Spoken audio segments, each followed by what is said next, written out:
नमस्कार मंडळी, तुमचं खूप खूप मनापासून स्वागत आहे पुन्हा एकदा आपल्या एका नवीन व्हिडिओमध्ये.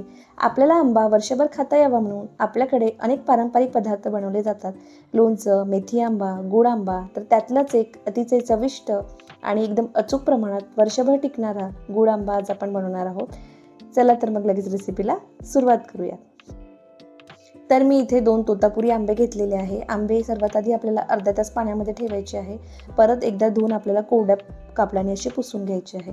जर आपल्याला गोड आंबा वर्षभर टिकवायचा असेल तर अजिबात आपल्याला पाण्याचा अंश आंब्याला राहू द्यायचा नाही आहे. एकदम आपल्याला कोरडे असे पुसून घ्यायचे आहे.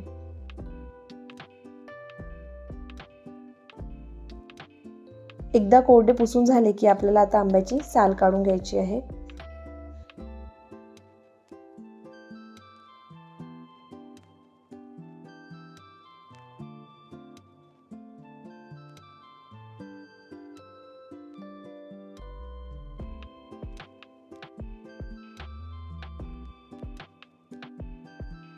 आंब्याची साल काढून झाली की आता आपल्याला याला किसून घ्यायचं आहे.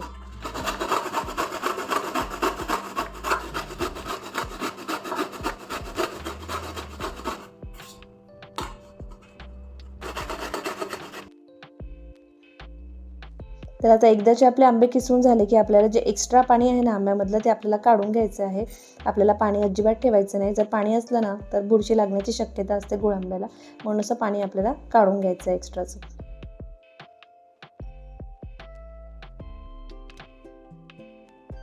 तर इथे आंब्यांमधलं एक्स्ट्रा पाणी काढून झालेलं आहे. तर ज्या कढईमध्ये आपल्याला गुळ आंबा बनवायचा आहे त्याच कढईमध्ये मी किस काढून घेतलेला आहे आणि ती कढईसुद्धा आपल्याला स्वच्छ पुसून घ्यायची आहे. अजिबात पाण्याचा अंश राहू द्यायचा नाही कढईला सुद्धा. तर आता आपण किस मोजून घेऊया किती आहे तर साधारण 1.5 वाटी किस आहे. मग आपल्याला गुळचं प्रमाणसुद्धा तेवढंच घ्यायचं आहे, 1.5 वाटी.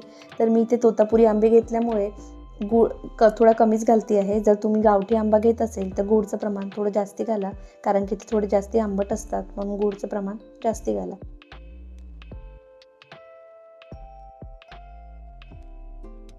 तर आपल्याला आता छान मिक्स करून घ्यायचं आहे आणि अर्धा तास किंवा 20 मिनिट आपल्याला याला झाकून ठेवायचं आहे. म्हणजे गूळ जो आहे तो आंब्याच्या ओलामुळे छान विरघळेल, यामुळे आपली गॅसची सुद्धा बचत होईल.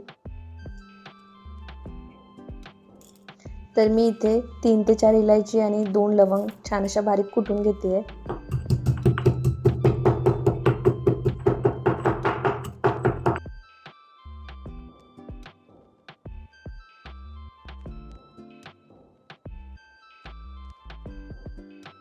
तर आता अर्धा तास झाला आहे, आपण झाकण काढून बघूया. तर बघा, गूळ छान असा विरघळला आहे. काही खडे आहेत पण भरपूरसा गूळ आहे ना, तो छान विरघळला आहे.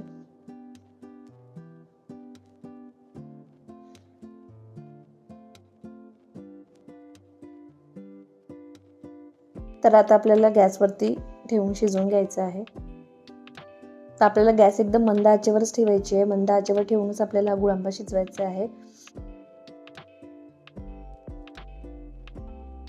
अशी थोडी उकळी आली की यामध्ये आपल्याला एक छोटासा दालचिनीचा तुकडा घालायचा आहे. यामुळे छान चव आणि सुगंध येतो आपल्या गूळ आंब्याला. आणि मी ते अर्धा टेबलस्पून काळी मिरपूड पण घालते आहे. हे ऑप्शनल आहे. जर तुम्हाला चटपटीत टेस्ट आवडत असेल तर तुम्ही इथे काळी मिरपूड किंवा तिखटसुद्धा वापरू शकता, नाही घातलं तरी चालेल. आणि इथे अर्धा टेबलस्पून काळं मीठ घालते आहे. हे आपल्याला छान असं मिक्स करून घ्यायचं आहे. तुम्ही काळं मीठ नसेल तर साधं मीठ सुद्धा घालू शकता.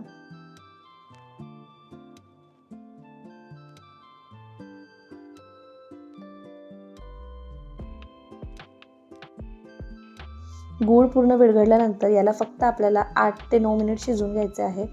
बघा, गूळचं जे पाक आहे ना असा घट्ट झाला ना की समजून जायचं आपला गोड आंबा शिजलेला आहे. आपल्याला एकदम जास्ती पण नाही शिजवायचं आहे. जर जास्त शिजवला तर तो कडक होतो आणि खायला पण असा चिकट तो आपल्या दातामध्ये येतो, म्हणून आपल्याला एकदम जास्त याला शिजवायचं नाही. तर आता आपला गूळ आंबा परफेक्ट शिजलेला आहे. आता मी या स्टेजमध्ये इलायची आणि लवंगचं कुटलेलं जे हे आहे पूड ते घालते आहे. ते आपल्याला छान असं मिक्स करून घ्यायचं आहे.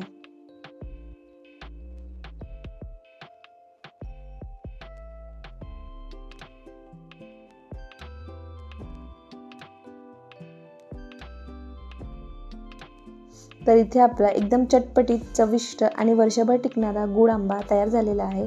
आता आपल्याला याला गॅस बंद करून एकदम गार करून घ्यायचं आहे. गार केल्यानंतरच आपल्याला याला स्टोअर करून ठेवायचं आहे. काचेच्या बरणीमध्ये स्टोअर करून घ्यायचं आहे आणि काचेची बरणीसुद्धा आपल्याला स्वच्छ पुसून घ्यायची आहे. एकदम याला पाण्याचा अंशसुद्धा राहू द्यायचा नाही आहे. नंतर बुरशी लागण्याची खूप शक्यता असते. योग्य प्रमाण आणि योग्य काळजी घेतली ना तर हा गूळ आंबा वर्षभर खूप छान टिकतो आणि हा पराठा, पोळी किंवा साध्या जेवणासोबतही खूप छान लागतो. तर आजची ही झटपट होणारी आणि वर्षभर टिकणारी गूळ आंब्याची रेसिपी तुम्हाला आवडली असेल तर व्हिडिओला लाईक, शेअर आणि अस्सल मराठी रसोईला सबस्क्राईब करायला मात्र विसरू नका. चला तर मग परत भेटूया अशाच एका नवीन रेसिपीसोबत. धन्यवाद.